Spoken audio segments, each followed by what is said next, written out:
What is up, YouTubers? Joe here, and for a long-waited while, I know it's time.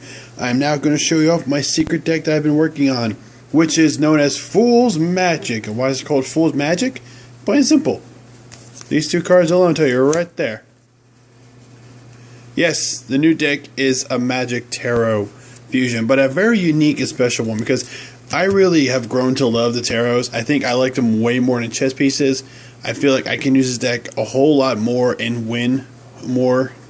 It's got a better percentage of winning compared to chess pieces, which sucks because it's got one more support and it has really great synergy with Magic World. Even though I said before I hate Magic World, but this deck is built to be more aggressive counter defense Magic World compared to Chewie's deck, which is very trolly. And, you know, it pretty much bounces everything that you can give to them. But so this deck is different. First of all, I just want to show you off the sleeves. I mean, these sleeves are awesome. I got these in Houston when I went to the regionals. They're, you know, obviously Japanese import. They're just awesome. It's the same exact art design as the black and gold ones. So you've seen the black and gold ones, same art. But what's cool is that these sleeves came with a Japanese Magic World flag. So I'm using that for now. It's not terminally legal, but hey, it's still cool. Anyways, let's start this off, shall we, with the size 1 monsters of the Tarots.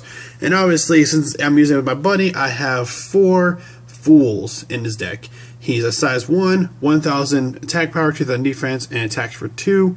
I really like his flurry attacks. If he's soup, let me just focus. It may seem weak at first glance, but it can be used in combination with a spell card to create a powerful effect. I love that. That's literally its ability text or its thing because its flare text right there. It's hilarious. It's hilarious. But we'll get into that later when he combos in.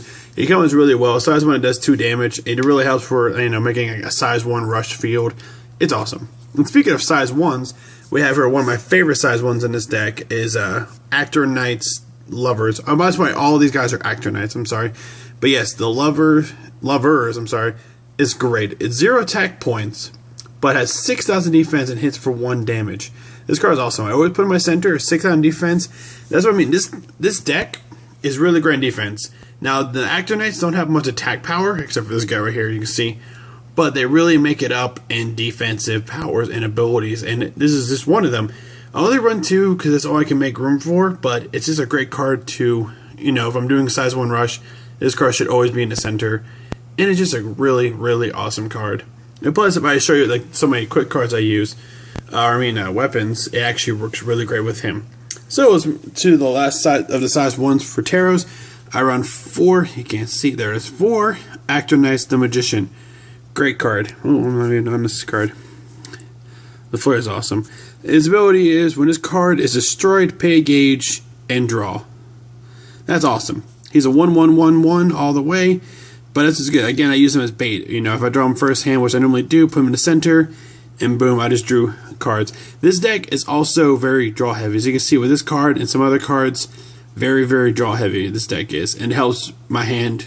It really helps. Now, a lot of my friends think that the Magic World portion is the best part of this deck, and it's not. Both Tarots and Magic World really go off each other really well. They balance. They have great synergy. The Tarots draw, the Magic draws, and it just helps. Actually, the Tarots draw more than the Magic World, which helps me have the Magic World options so I can play certain counters and stuff like that. I always have a huge draw power and always have all the options I need. Because pretty much in one turn I can draw up to 5 or 6 cards. It's awesome. Anyways, moving on to size 2s, we have this guy right here, Actor Knight's Chariot. Level 2, 6000 attack. 1000 defense and hits for 2 damage. Now you can see that's all this guy is really meant for, is to pretty much be the beater of this deck. Just play him. I know I play these two all together, or these two, and it works really well.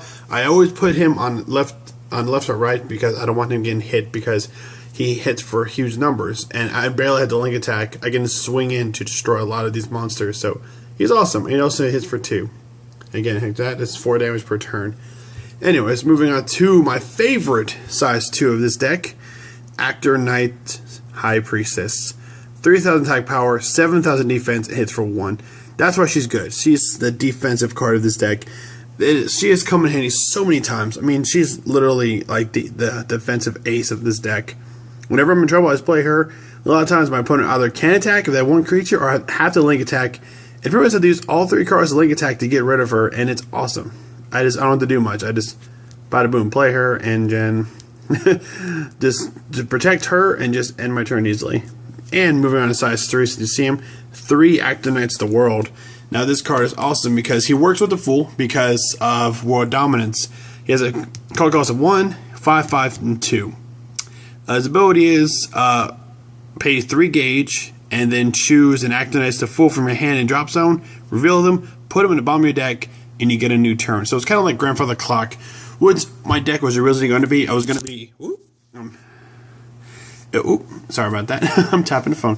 Originally, the deck was going to be the World mixed with Grandfather Clock, but as the times were going, I didn't get Grandfather Clock yet, and I'm glad I didn't because I realized this deck does not need it. It just needs the cards it has, and it's just a really great deck. And this is what shows how great, one of the cards show really how great the Fool is, because you get a new turn, and it's just awesome. A lot of times I play that ability, swing in, whatever, get a new turn, and then I fill up the field with my size 1 rush and just go crazy and destroy my opponent. I barely get it off, but I'm going to be adding cards to this deck, and hopefully those cards will make a difference, and I'll show you what those cards are going to be here in a minute. Anyways, moving on to finally the last of the tarots, which is the spells. I run 4 of Fool's Journey. This is the card that the Fool was talking about. Fool's Journey is pay 1 gauge and put Actinites the Fool from your field into the drop zone. You may only cast if you have 3 or more different tarots in the drop zone. Draw 3 cards. That's an awesome. Literally, you're just paying 1 gauge to draw 3 cards. And the reason why I don't mention the Fool, because you want the Fool in the drop zone to activate the World. So you're plussing all the way.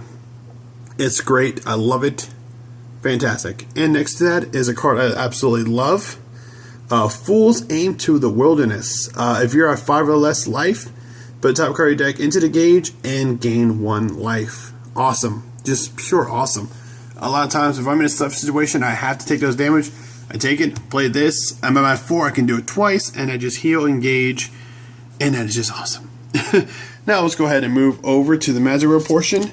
And the only Magic World fighters I have right here is 4 Magic Knight of Light Lick and 4 Magic Knight of Darkness Dunkelhide. Which you guys don't know, these guys are awesome because Lick is 3,000 attack, 4,000 defense, hits for 1. Lick is 4,000 attack, 3,000 defense, hits for 1. Both sides 1 monsters. Their abilities are at both these cards on the field at the same time. They both get +3/+3.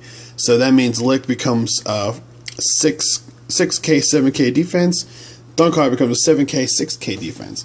This is what I mean by my size 1 rush. I play these guys, and normally play some of these, or I play 2 of these, like 2 Lick and 1 Dunkelhide. And it's just awesome. And I just finally got my 4th one just today. So I'm fully constructed, ready to go. But this was the reason why I wanted to build Magic Worlds. I like these 2. They're really cool. I like their abilities. I like light and darkness stuff. So this is like the main reason why I wanted to build set 2. Oh, excuse me. That came out of nowhere. This is the reason why I wanted to build set 2 Magic. Whew, that came out of nowhere. I'm sorry. Anyways, moving on to the spells for Magic World. Very simple. My weapon, 2 Stradivarius, Gunrod Stradivarius. I believe this is the best out of all the Magic World weapons. It's better than Burning Bow, which I was using before. It's still pay 2 gauge, but when you rest this card, tapping for 1 like Ben Stein, have you seen Chewie done? But you also can get +3 to one of your monsters. And if you see with these guys, makes a huge difference. You become a 10k attacker. This can hit. This can hit. It's just awesome. This can pretty much hit anything it wants. That +3 makes a huge difference in this deck, and that's why I hate people are like, it's such a crappy card. It's not. It's not. Moving on. 3 Chillax, Nullifier, pay 1 gauge. If you were to deal damage, if you were to receive damage, it is reduced, and you get 1 life. What's cool about that? I need 1 more. That's what I'm talking about. 1 more of this card, I'll be set. 4 nice ones. The Power of Draw, which comes with that. Pay 1 gauge, draw 2 cards. You only cast 1 per turn. Yes, you can spam. This you can't. So this doesn't mean we can draw 5 cards. No times I play Fool's Journey, and I draw 3 cards, and sometimes this is one of the 3 cards. Then I play that, I just drew 5 cards, so win 1 turn. For paying 2 gauge. That's how good this deck is. Really, really good. Moving on, Abracadabra. This card is what cost me regionals. I did not put it in during regionals, and I should have. Basically, it's pay 2 gauge and nullify a spell if it activates. Oops, same same situation as I had here. Pay 2 gauge, return. It's weird. I don't know. I'm sorry about that, guys. Pay 2 gauge, return a monster spell or item from the field to the hand. Awesome. And I only had 2. I thought I had 3. Never mind. 2 Solomon Shields. Basically, if the attack is not a link attack, you can nullify for free. These cards may turn into 2 Key of Solomons, just because I need the gauge. Obviously, Key of Solomons is a counter. You cast it, and top 2 cards become gauge. I need that. After these cards are going to become. So yeah, that's my deck, guys. The long-awaited tarot deck.